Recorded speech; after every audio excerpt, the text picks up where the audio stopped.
chaque jour comme le dernier, parce qu'on vient de loin. Oui, il a peut-être vécu un jour comme si c'était le dernier.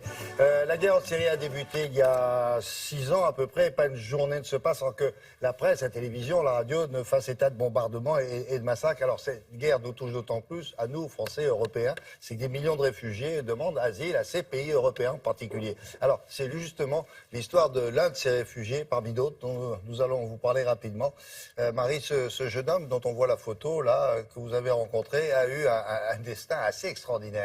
Oui, Ayem Hamad, c'est le réfugié, on va dire, le plus médiatisé d'Allemagne, où il vit aujourd'hui maintenant depuis un petit peu plus d'un an. Et en fait, il était déjà très connu dans son camp de réfugiés palestiniens et sur le web. Pourquoi? Parce qu'en fait, c'était un pianiste qui jouait dans les rues de Damas, en plein milieu des ruines. Et en fait, les vidéos ont beaucoup circulé sur le web. C'est comme ça qu'il s'est fait connaître jusqu'au jour où Daesh, en fait, a détruit son piano. Et là, il a décidé de fuir son pays, laissant derrière lui sa femme, ses enfants, et est arrivé en Allemagne. Et en fait, les médias se sont emparés de son histoire, ils se sont passionnés pour ça. Il s'est fait reconnaître quand il est arrivé là-bas. Il a dit, c'est moi le gars qui jouait dans mon camp. Tout à fait, ils l'ont tout de suite repéré. Ouais. Et voilà, les médias se sont intéressés à lui.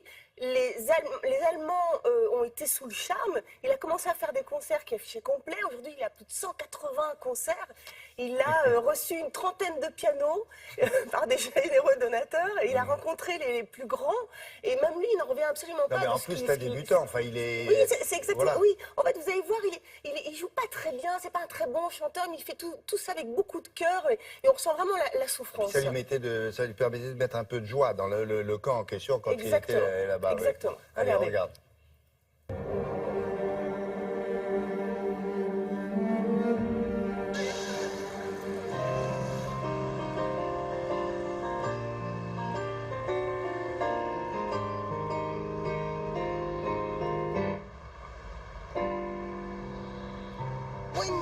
Quand vous jouez comme ça, vous avez l'air si triste.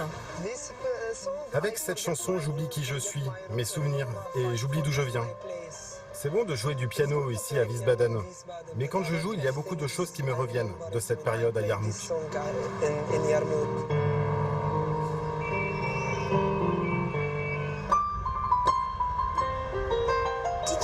Vous imaginez que ça se passerait comme ça, votre arrivée en Allemagne? Non, pas du tout. Quand j'étais à Yarmouk, je pensais tout le temps à la mort. Je me disais tous les jours que j'allais peut-être mourir sous les bombes. Je n'imaginais absolument pas venir ici, à Wiesbaden. J'ai réalisé mon rêve, mais sans ma famille, ça me rend triste.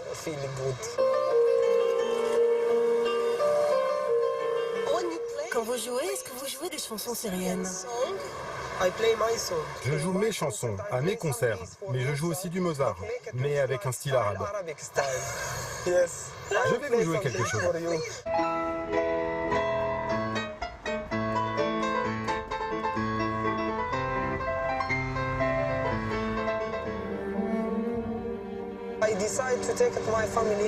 Quand j'ai voulu partir, je me suis demandé si j'allais le faire avec ma famille ou pas. Mais quand j'ai vu toutes ces images d'enfants morts en mer, je me suis dit non, je peux mourir seul, je peux jouer ma vie, mais sûrement pas risquer celle de ma femme et de mes fils.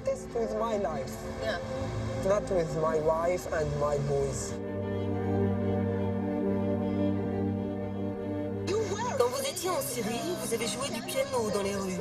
Pourquoi avez-vous ressenti le besoin de faire ça?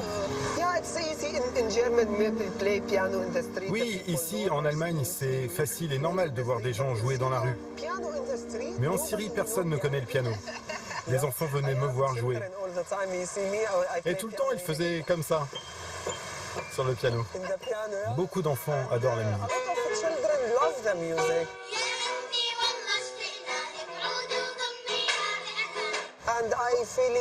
Je me suis souvent demandé, mais pourquoi je joue ici en Allemagne? J'ai cherché la réponse. J'ai besoin que les gens sachent et n'oublient pas ce qui se passe en Syrie. Et peut-être que le piano réussit à transmettre la destruction et les explosions dans mon pays. Je sentais la présence de mes voisins dans leur maison. Et même si aujourd'hui tout est détruit, je le ressens encore. Je suis un réfugié, mes fils sont réfugiés, ma femme est une réfugiée, mon père est un réfugié.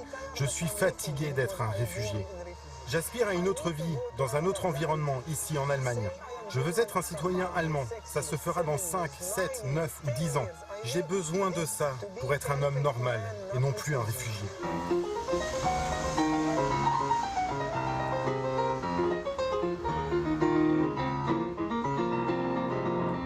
Merci. Merci beaucoup.